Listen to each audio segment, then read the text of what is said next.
Welcome everyone to Portugal Calling by Expats Portugal. Jerry, Carl and I are really excited to have such a big turnout today. I was just calculating, I think we had about 200 people, if not more, saying they wanted to come. So you're very lucky to be here. My name is Astrid and I'm one of the directors at Expats Portugal, originally from Australia and moved to Portugal in 2012. I spend my time between Sintra, Lisbon area and what we call our rural paradise here in Castelo de Vigo, which is in the Alto Alentejo, and my screen dropped today. The topic of this evening is how to buy or rent a property in Portugal, and everybody will be muted for the duration of the event so that everybody can hear the discussion really clearly. There is a chat function, so you can send your questions via the chat. Make sure you turn that on. But please ensure when you send through your question to make sure that it goes to everybody so that we don't have people asking the same questions and there's no double ups. We will be recording tonight's webinar as well, which will go later on the Expats Portugal website and also on our YouTube channel. So if you do want to remain anonymous, now's the time to turn off your camera function. And we would love to know where you're all joining us from tonight. So please add your location to the chat box and say a quick hello. Over to you, Jerry. Okay, thanks, Astrid. Hello, everybody, and welcome. My name is Jerry Lawler, and as Astrid mentioned, we are business partners in the management and running of ExpatsPortugalcom.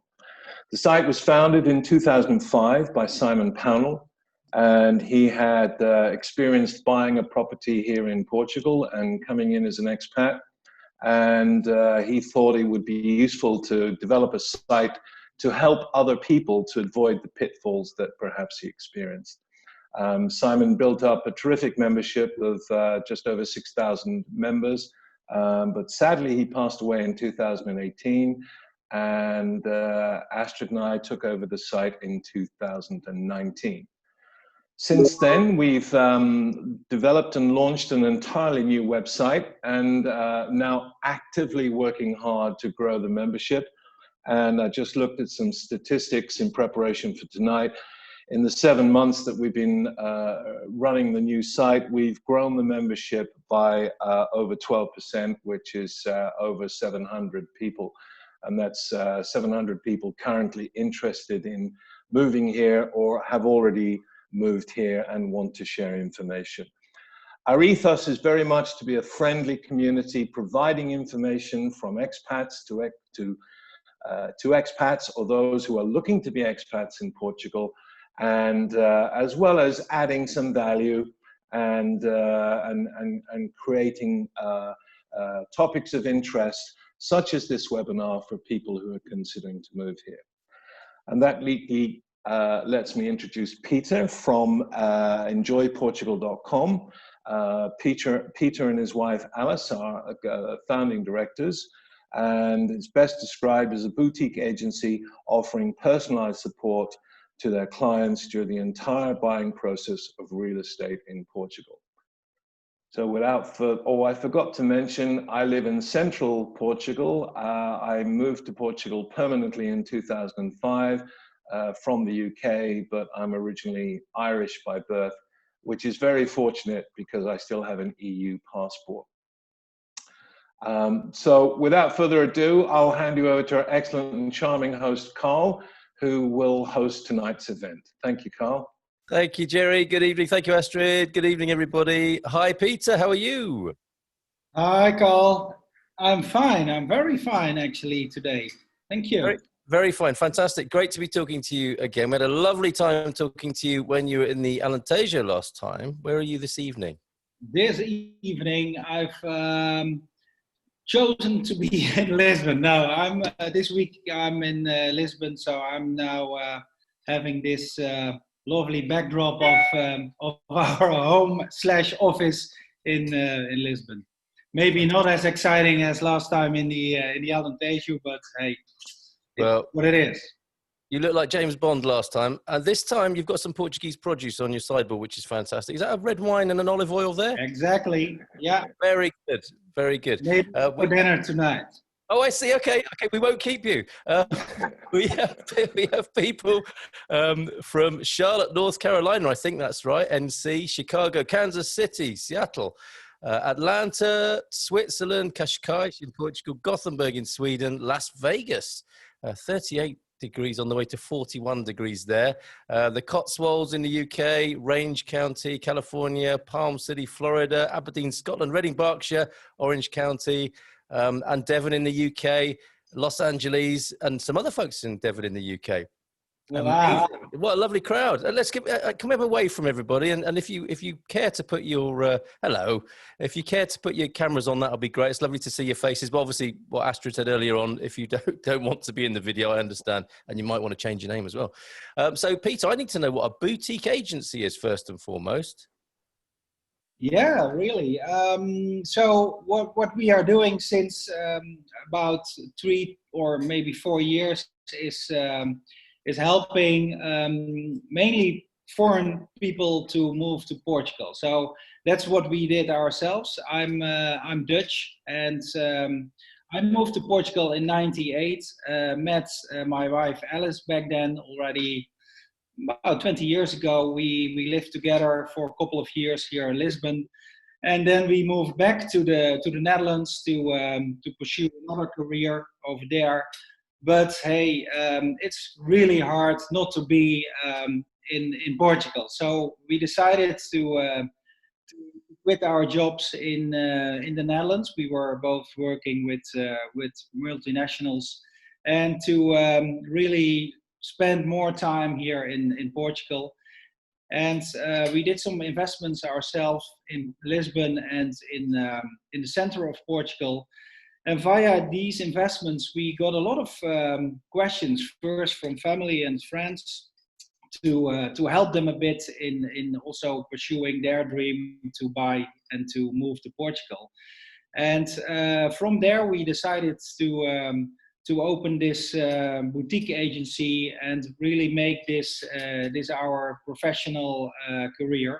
And we are doing now about 4 years, and yeah, people are enthusiastic about it. We are very enthusiastic about it, as you know it. And there is a lot of people that, yeah, I think Portugal is really getting a lot of positive attention. And a lot of us know why, of course, but yeah, I think that's something we can explain a bit better and in more detail tonight here in the show.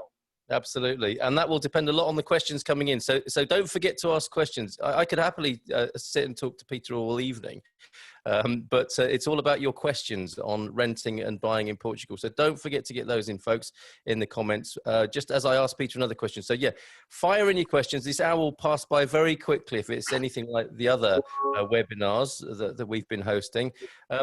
Peter, your strapline is realizing dreams, which you do for people. Can you give us an idea of the nationalities of some of the people you work with and what sort of dreams you've realized within reason? Yeah, of course. We work a lot with European people from the UK, from France, from the Netherlands, from Germany, Sweden, but also with Canadians and US people that want to make the move from the continent to the European continent. Think about people that want to move already before retirement or just after their retirement. Some really want to change their life and also move their companies with them. We have a Swedish couple that are designers. We help them to move from Sweden to Portugal. People that are starting boutique hotels, bed and breakfasts, or also buying second homes for holidays. So there's a lot of different dreams, and yeah, that's why and where we try to help. And till now, that's really successful and very positive. Brilliant. And yes, one might assume that it's a lot about helping people retire to Portugal, but there you're clearly helping people start or continue businesses based in Portugal as well, which will be important for other people too. Yeah, as well. Yeah, indeed. Fantastic. Okay, well, the questions are starting to come in, Peter. Anna says, I'm buying a ruin that's, for example, 100 square meters. Are we then allowed to build a smaller house and, excuse me, and instead use the rest of the ruin as a terrace or similar?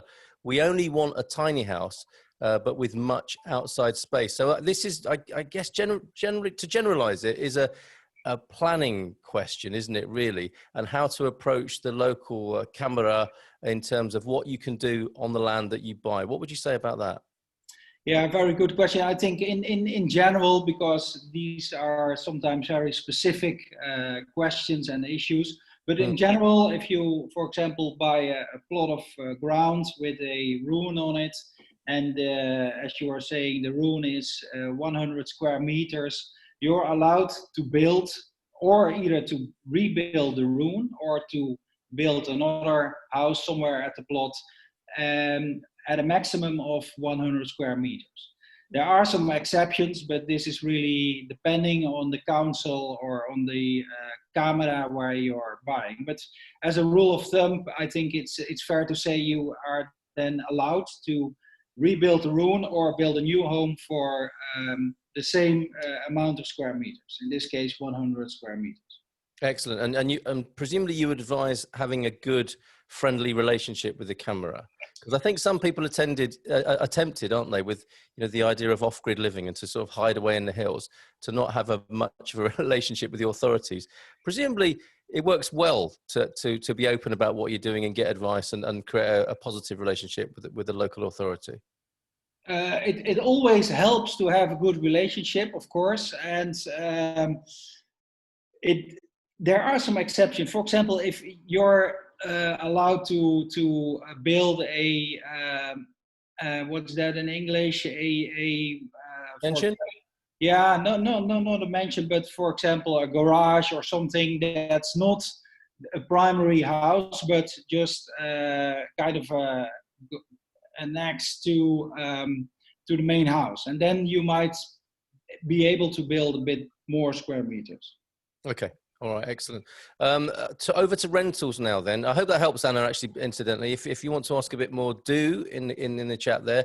This is, I don't know if it's Lana or Ayana, forgive me. I'm interested in moving to the Porto area and will be moving with my 2 dogs. What challenges, if any, will I encounter looking for a rental with pets? Great question. What's your experience of that, Peter? With pets, I think in general, it's really fair to say that Portuguese are very pet friendly. And of course, if you're renting a apartment in a big building, then of course you have to take into account a couple of normal rules.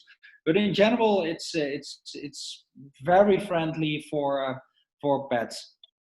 Yeah, I would agree with that from my own experience. I've asked landlords, is it okay to have pets? And like, well, why wouldn't it be? Very, very pet friendly. And the other thing, of course, in Portugal is pets will find you anyway, more often than not. Cats and dogs will seek you out and find you. This is from Edward and Kerry, how do property taxes work in Portugal, Peter? What are the taxes based on? Purchase price or assessed value? Good question. So the tax is there is a annual tax that you have to pay on an annual basis to the local council. That's the IMI. That depends a bit on the council where your house is based, of course, but it's between 0.3 and 0.5%. And you are paying that percentage over the fiscal value. And that's most of the time good news, because the fiscal value of property here in Portugal is still far lower, most of the cases, than the market value. So that's the IMI. You have to pay, as I said, every year. And you have to pay 2 types of taxes at the moment of at the notary, at the final deed. That's the IMT, that's the transaction tax. That's a percentage over the, not the fiscal value, but the value of the transaction. And that is a sliding scale. It goes from 2 till up to 8%. But on the other hand, you can subtract a fixed amount on this percentage. And as well, the transactions lower than 92,000 euros are exempt of this IMT tax. Yeah, it's a sliding scale. It's progressive. So the higher the value of the house, the more you pay. On the other hand, if you buy above, I think it's 550,000 euros, then it's a fixed percentage of 6%. The other tax at the moment of signing at the notary is the stamp duty, the impost de selo, IS, and that's a flat rate of 0.8% over the value of the transaction. So not the fiscal value, but the value of transaction. And you have to take into account the fee, of course, you have to pay for the notary and registration. So normally, for example, if you buy a small quinta, a small farm somewhere in Portugal,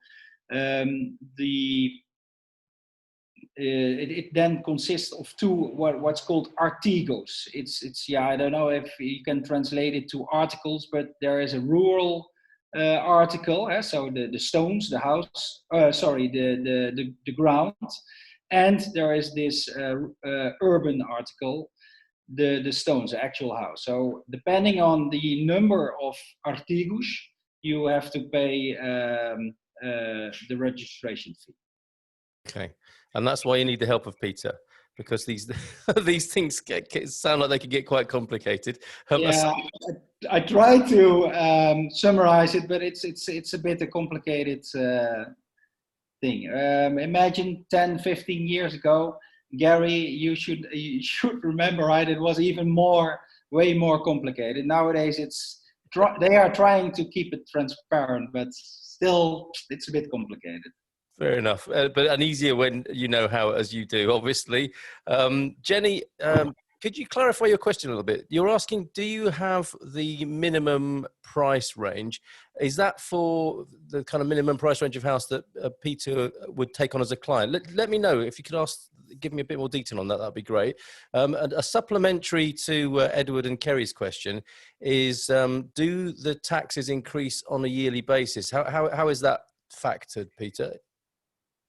No, they are corrected per year, but as far as I know, for the last 3 to 4 years, it's not increased heavily. What is increased over the last couple of years is the VAT. It's now 23%, which is from a European perspective, it's high.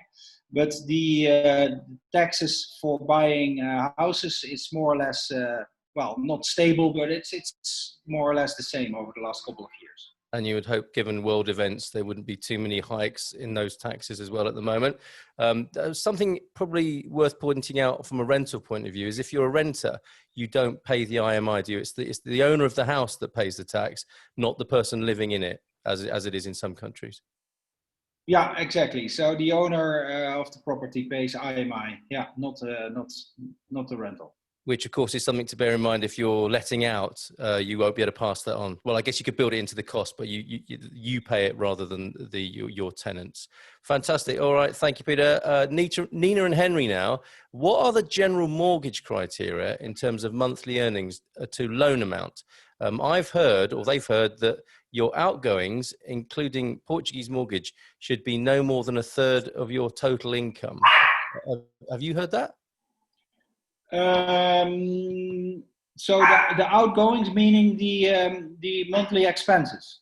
Yes, I'm guessing that, and a great big load of disposable income left there. Nina and Henry may indicate with a nod from their yes, thumbs up from them.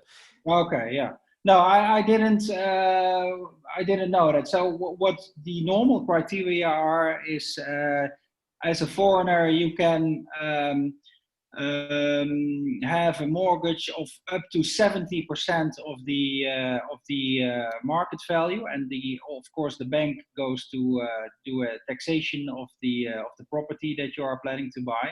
So imagine it's about 500,000 euros. You then can get maximum 70% of that amount.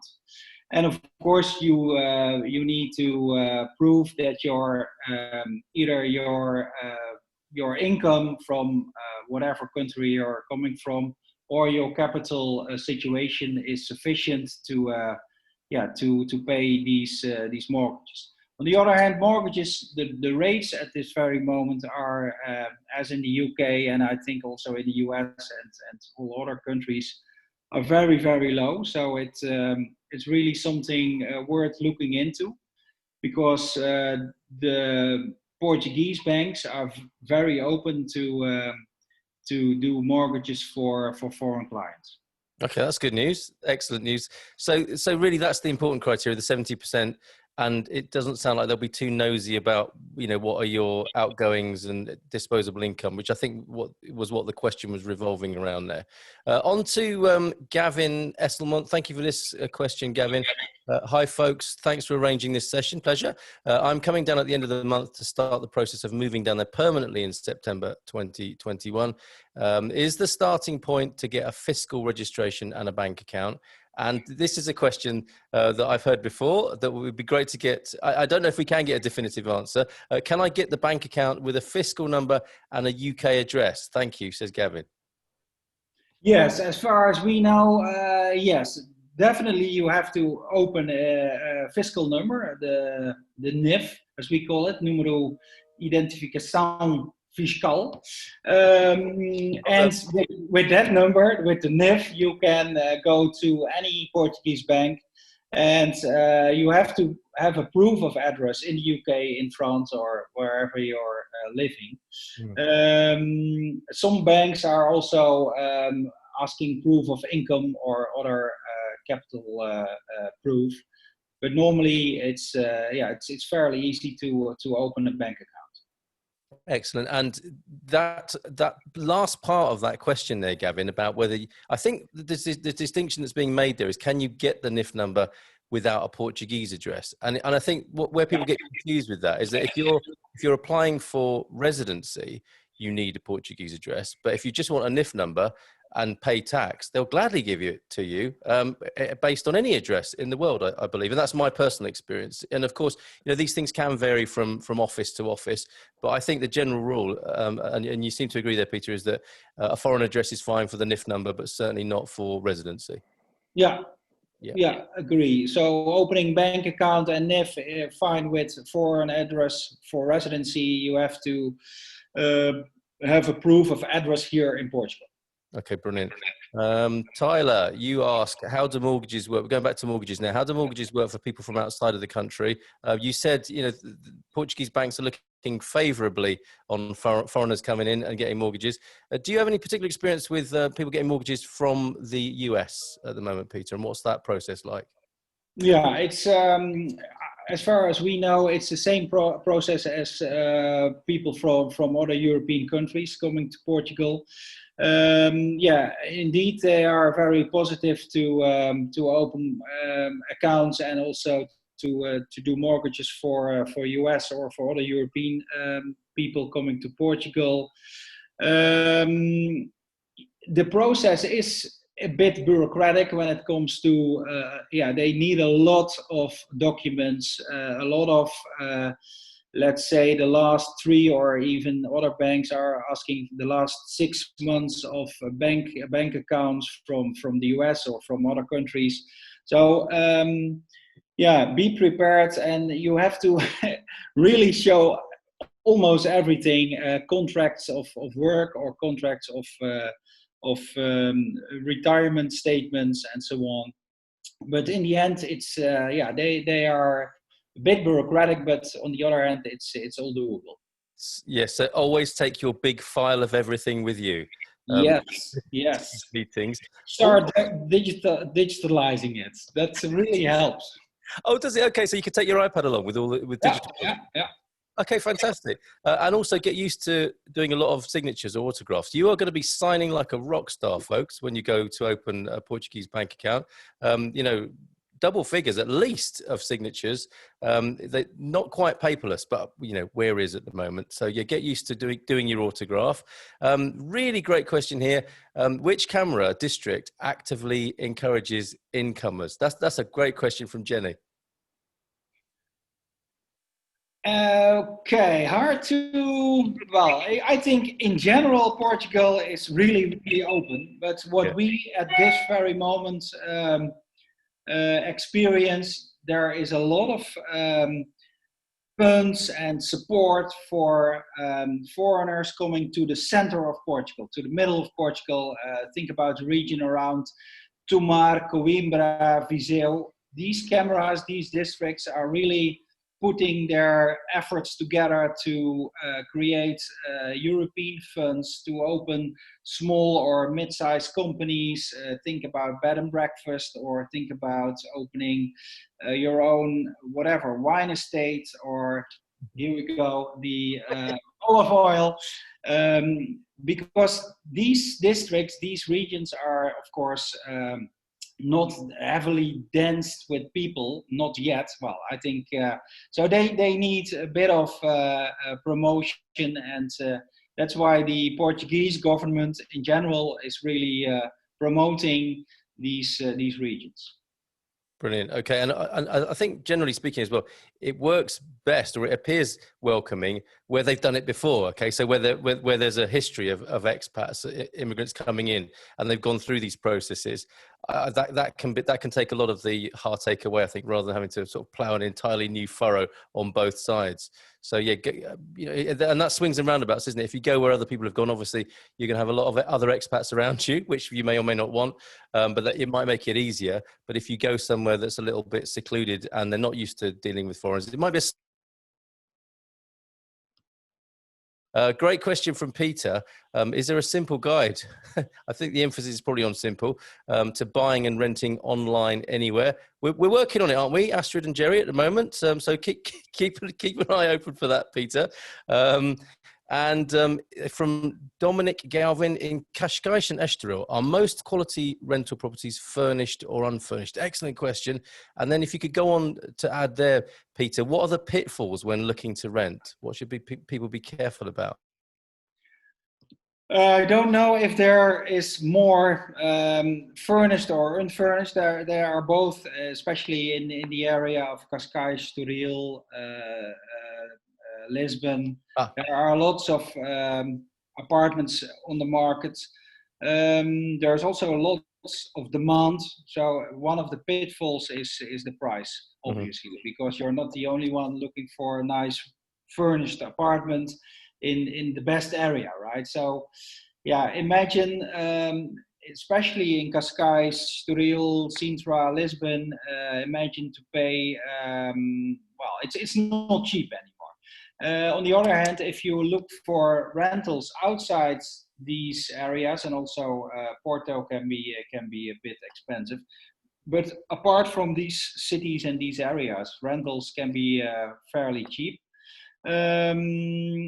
Sometimes, yeah, furnished means, well, there is a table and something that looks like a kitchen, but you might be used to other standards. So that might be a pitfall as well, Carl. So really look into it, and pictures on online advertisements normally look great, but if you then visit the apartment, it might be completely different. So that's really something you need to take into account. And of course, really have the rental agreement checked by a local lawyer or somebody that's really specialized in this type of business. Brilliant. Okay, so if you're looking for more than a corkscrew, maybe it's best to go and check and to get it looked over by a professional as well. And yeah, don't go just from the pictures or the web listing. Hi, Gareth. Gareth asked this question. Hi, if you want to rent in Portugal, carrying on with rentals here, apart from the NIF, what would most agencies require? Some ask for guarantors. If you don't have one of those, how many months rent in advance would they accept as an alternative? Do you think, Peter? Yes, a good question. Here in Lisbon, it's what we heard. It's about 3 to 4 months of deposit of the monthly rent. They also ask for, of course, the general paperwork like your visa, your passport, a proof of income. And but normally it's about 3 to 4 months of rent for deposit. Brilliant. Okay. And again, yeah, take the big concertina file of all your stuff with you. It's always worth taking more rather than less, isn't it, of all your paperwork, just in case you get asked for it. Yeah, you need it. Definitely. They love paperwork and they love copies and stamps and as you were saying, Carl, signatures. So take it all. Take it all. Okay. Anna, going back to Anna, the first question, maybe I was unclear. She says, English is a foreign language to me. Is it okay to build smaller than the ruins? Okay, so that was the essence of the question there. Is it okay to build smaller than the ruin? Because she's heard that you must use the ruin walls if they are visible. Yeah, smaller is always, I would say, a possibility. And again, here it depends a bit on the camera and on the regulation. So please go there, check it with the. So every camera, every council has its own architect, and they really know what the regulations are. And also, for example, if you are buying a plot next to a river or next to a big lake or close to the beach, regulations can be completely different. So that's something really you need to take into account. Okay. All right. Thank you, Peter. Is the wealth tax, Kareem asks, is the wealth tax on properties over 600,000 based on the fiscal value or the market value? Sorry, what's that? The tax about over? The wealth tax on properties over 600,000, is that based on the fiscal value or the market value, or do we need more info from Kareem on that to clarify that question? Yeah, I think it's on the agreement. So the asking price. So the property is sold for 600,000 euros, for example. Then you pay the tax on over this 600. So the market price in this case. Okay. Brilliant. IMT tax, going to that for Nina and Henry. Does that count with new builds, the IMT tax? Yes. Okay, straightforward answer there. Yeah. And then back to rentals again. We're of course talking about rentals and buying here. Are rental agreements standardized in Portugal, or do they vary? Wow, good question. Well, in an ideal world, they are there you go. There are standard agreements, but what landlords try to do is work in a couple of extra regulations or clauses. So, yeah. Such as? What might that be, Peter?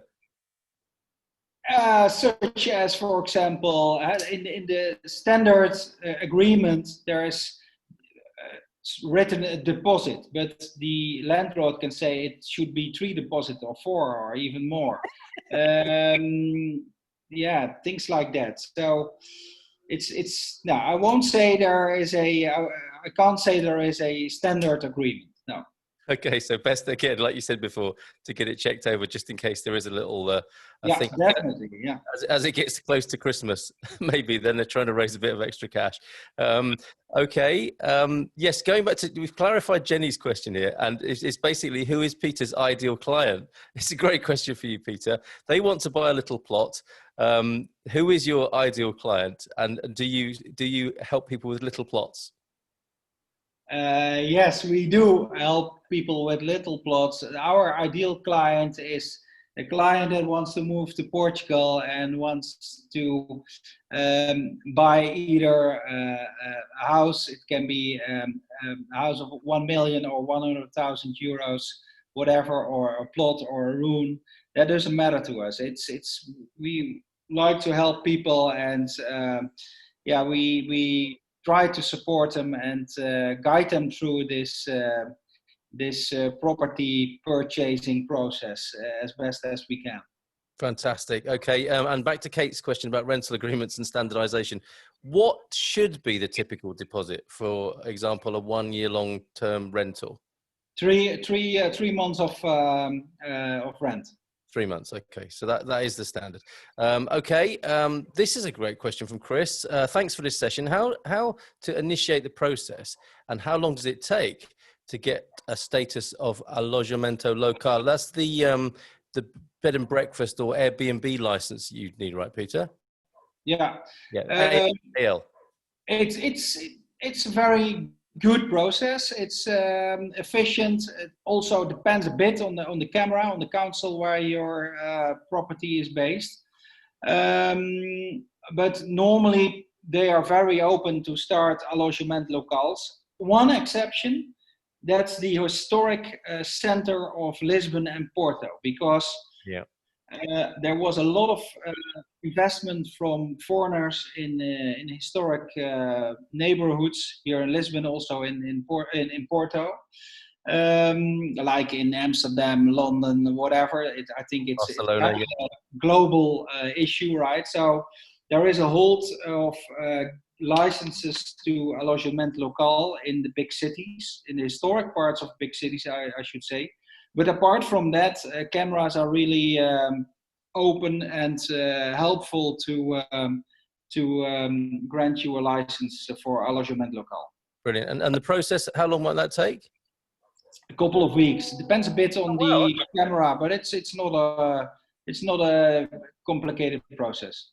Oh, that's good to know. Okay, and I missed a question earlier on, which was Michelle, who said, I'm interested in Faro because I believe that has the closest climate to San Diego, California. So I don't know if you'd care to comment on that. Jerry very kindly has put in a bit of a comparison of temperatures in Faro for you there. But I don't know if you care to give your view on that, Pieter? San Diego and Faro?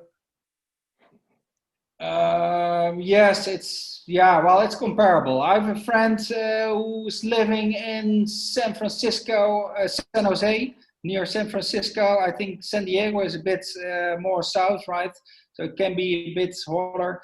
Yeah, I think well, you can compare it. I think winters in the Algarve might be, it's not really winter. Let's be honest, right? It's 18 degrees Celsius. Yeah. I don't know what's that in Fahrenheit for the US, but it's I think it's comparable. All right. Thank you for that. And Kimberly Fahy, hi Kimberly. If you have more than one property in Portugal, is there a second property tax / stamp duty fee? No. So the IMT, so this council tax and the stamp duty for second, third, fourth, or whatever houses is all the same. So you are not exempt if you're buying a second home or a third home. Okay, so for each place you own, and there is one exemption. So, or not an exemption, but an exception, I should say. The rates are a bit lower if you buy for a second home. Okay. All right. Thank you for that. Kimberly goes on to ask, what are the rough yearly running costs to consider when purchasing properties with septic tanks, boreholes, wells, etc.? So those sort of extras, what sort of costs are people up against for that, Pieter? Yeah, it's hard to say. It really depends on what kind of property you are looking for. If it's a big quinta with a lot of land, then you have to pay more for the maintenance, for the garden, of course. If you have a pool, you need to have a bit more maintenance for pump, for filters, so on. In general, there is no number we can share, but in general the costs are low. I'm not saying it's all very cheap anymore, but hourly rates for gardeners or for plumbers and so on, or other technicians, are relatively cheap. So it's I don't see that's a game or a deal breaker. Yeah, absolutely. I'd agree with that. And that's the thing, isn't it? That labour costs are low. Incidentally, next Thursday, the webinar will be comparing the cost of living between the United States and Portugal. And that is where the stark difference is, I think, in hourly rates in the States. You know, highly professional people are charging a lot of money. And in Portugal, I think the average, the minimum wage is what, €650 a month? Yeah, yeah. Okay. From Jenny, is there a bit of a, like, we are 40 minutes into this, and this is the first time we've mentioned Brexit. Incredible. However, Jenny brings it in and says, is there a bit of a Brexit gold rush at the moment for property? And could price be more competitive in 2021? Generally speaking, Pieter, are you noticing a Brexit effect as we're moving towards the end of the year? Is the tension building? Yes, and not when it comes to increasing prices of property. I think the COVID and the crisis will I think have consequences for prices. So to the second part of that question, I think in 2021 or even a bit more to the future, prices might drop a little bit. But so it's not a gold rush, but there is tension building up. There is lots of people from the UK that are trying to get their residency formalized before the end of the year. Mm-hmm. And there are a couple of different interpretations, as always, of course. So people try to get that sorted out rather earlier than later. So yeah, we see an increase in people from the UK asking us, hey, can you help us to get this residency done? Yeah, absolutely. And incidentally, September 17th, Portugal Calling, this webinar series will be looking at want to call Portugal home before Brexit. So we will be addressing that particular issue. Gilda Pereira from AE Migrante will be back as special guest, talking specifically about that. Here's a nice laterally thought out solution to rentals. Is it worthwhile, says Kate, offering to rent a house that is for sale? We're looking for a spacious, modern, unfurnished house, and there do not seem to be many of them in the areas we're looking for, presumably in the rental market of Coimbra and Lleida provinces. So have you any experience of that? Are sellers open to renting instead? Well, of course, they prefer to make a deal on selling it immediately. Yep. But we have had some experience with it where people first try to kind of experience the house by not renting it for a couple of months, but for renting it for 2 to 3 weeks, like a holiday home, just to be there.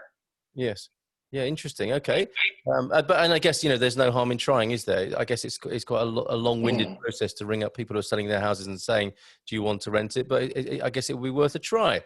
On the rental side, Tyler says, are there mechanisms to get out of a lease agreement early? Is this common? Yeah, normally, well, in this standard rental agreement, right, there is a clause that you can terminate the contract. Normally, it's about a term of 3 months or 90 days to inform the landlord you want to quit or to terminate the agreement. Okay. Fairly straightforward there. Do you offer services, Pieter? This is from Eric. In finding long-term rental apartments? If so, are there restrictions as to what areas you cover? And I think that's probably geographical areas, isn't it? So long-term rentals, I mean, I guess it doesn't make a difference to you whether they're short-term or long-term, right? No, we indeed do. We have a couple of people that before they want to buy a property, they want to rent a house in that area that they have to on their wish list. just to experience not the house but the region, the cities around, and so on. So yes, we do support that. Yeah. Brilliant. Okay, from Ruth, and a slightly unusual proposition here, I think, that she's experienced concerning renting temporarily whilst looking around. And I like that strategy, you know, of renting before buying personally. I have someone who told me the rent is X euros, and then there is a compulsory fee of Y euros for final cleaning. It's getting a bit Airbnb, isn't it? Surely the owner of the holiday accommodation has to make sure a place is clean. That is part of his work responsibility. So should this be included in the price, even if the price is higher?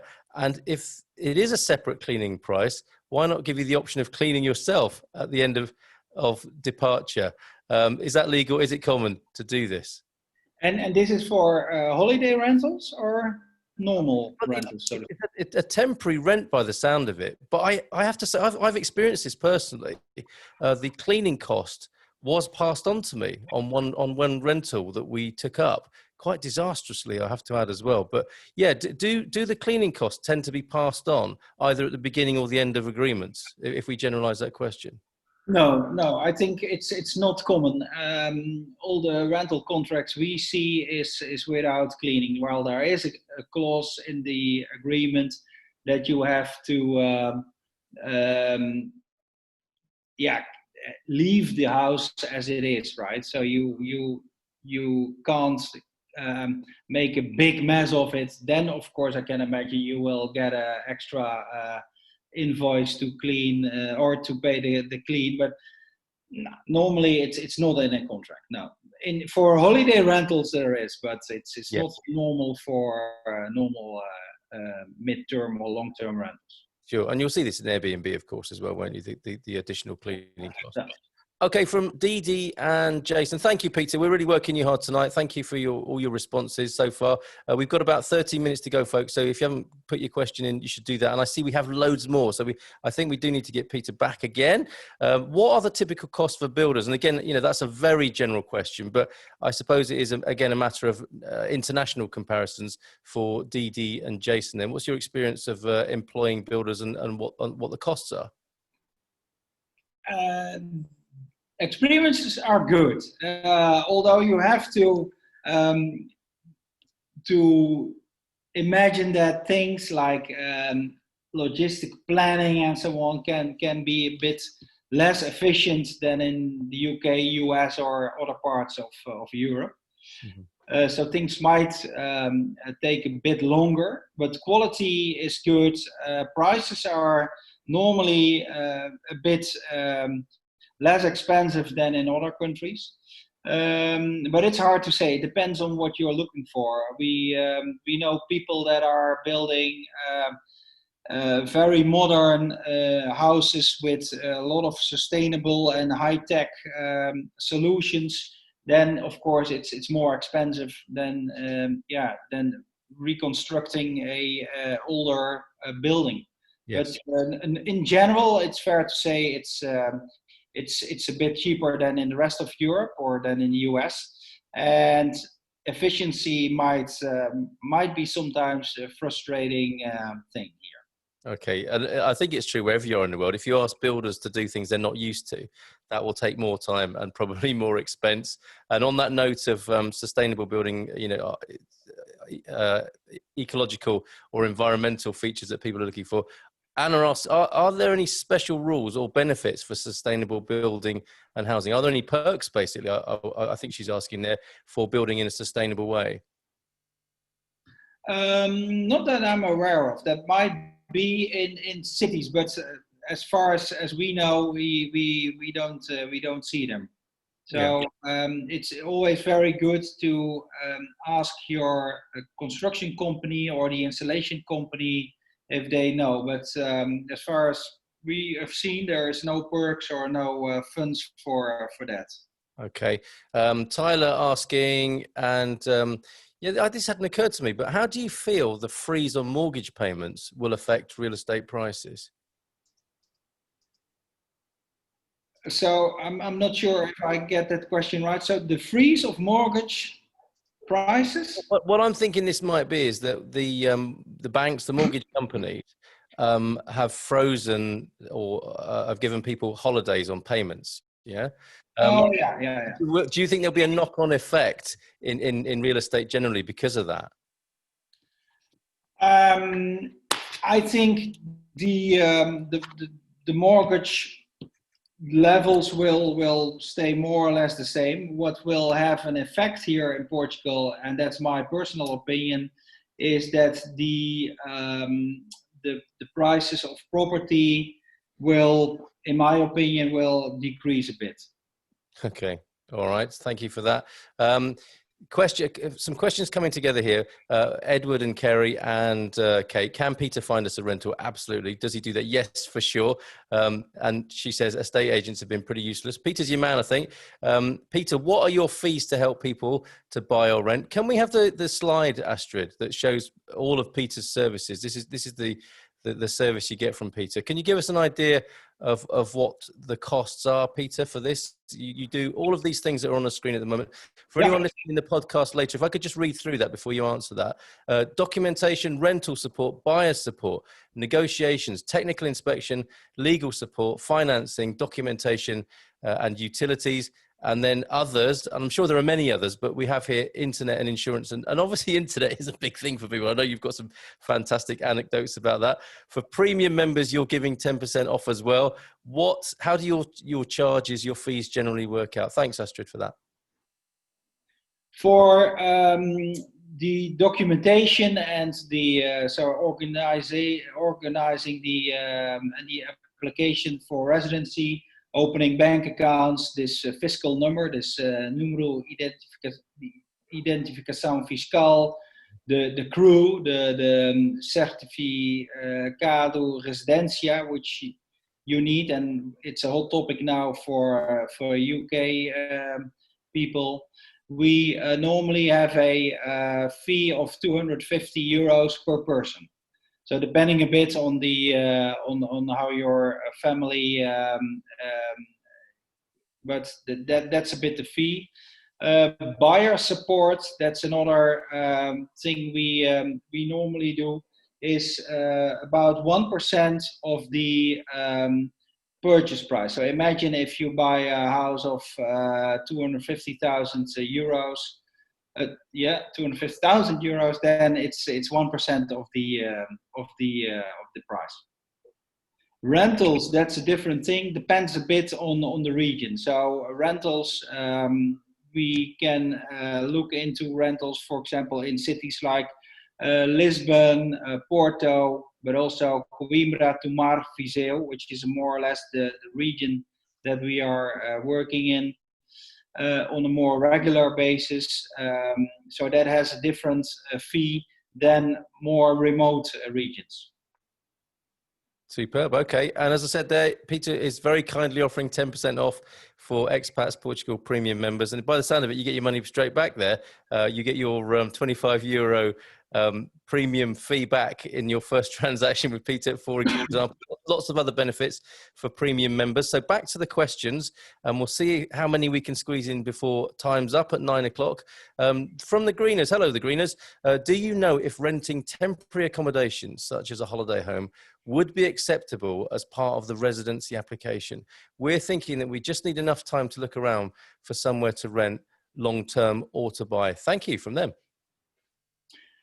Yes, I think it works. We have positive experience with that in our town, which is based in the center of Portugal. We also hear that different town halls have different interpretations of rentals. Sometimes you need a 12-month rental agreement to prove that you are really intended to stay here. But on the other hand, we have done the applications for residencies with a rental agreement for 3 months, which is, well, it's not very short, but it's kind of midterm. Yeah, absolutely. Okay. I should give out your email address as well, particularly for people who can't see the chat here, who may be listening later. Pieter's email address is Pieter with, that's Pieter at enjoy-portugal.com. If you need to contact Pieter, Pieter at enjoy-portugal.com. ExpatsPortugalcom, and I'll make sure that's in the comments and the text of the YouTube after, and should it become a podcast as well. To Mari now, what is the euro threshold in the Tamar region to obtain a visa? So we're going into golden visa territory. I know 500,000 will provide a golden visa, but I believe you can spend a little less in other areas of the country. There have been some changes in this, haven't there, Peter? Yeah. So there are some exceptions. There is a way to get a golden visa. Well, it might be then not as golden as the 500k visa.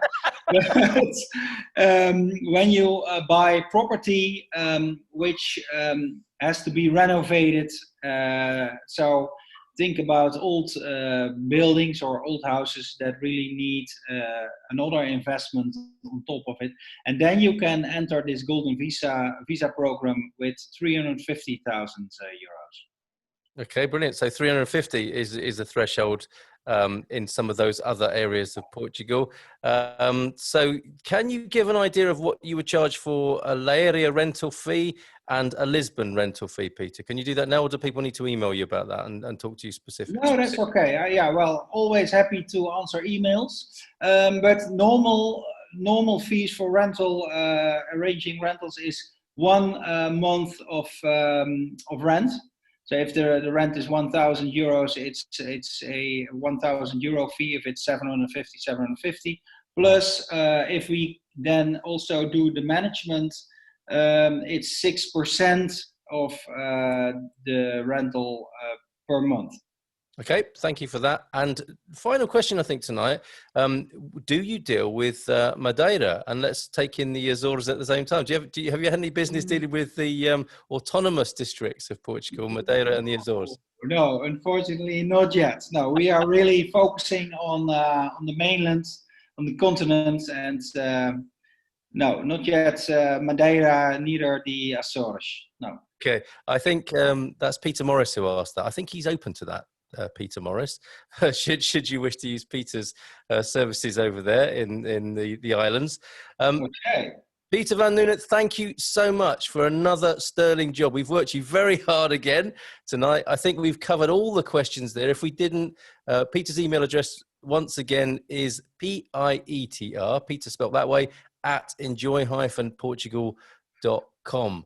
Thank you's coming in for you. Thank you, Peter, and everyone, for a great presentation. Thanks there. Let me just share with you get the right control up on the screen, the upcoming webinars that are coming up in the coming weeks. The one that we mentioned for next week, September the 10th, Portugal, USA versus Portugal. Let's compare the cost of living. That should be fun. Look at those Union Jack shorts there. That's obviously the Brexit one. Want to call Portugal home before Brexit. And one I'm especially looking forward to, September the 24th, dinner jacket on for this one, an open room chat with the British Embassy, and then another one of our socials on October the 1st. The last one was great fun.